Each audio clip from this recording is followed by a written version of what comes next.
বন্ধুরা কেমন আছেন? দেখেন আমি এক ধরনের ডিমের তরকারি রান্না করছি।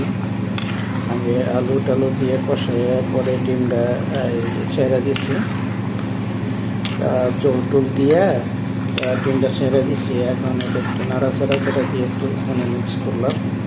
দেখেন ডিমের তরকারিটা খেতে খুব মজা লাগে, মাঝে মধ্যে এভাবে রান্না করে খাই। তারপরে দেখেন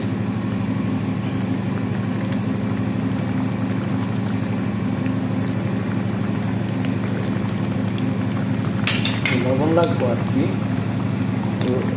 লবণ দিয়ে দিতেছি।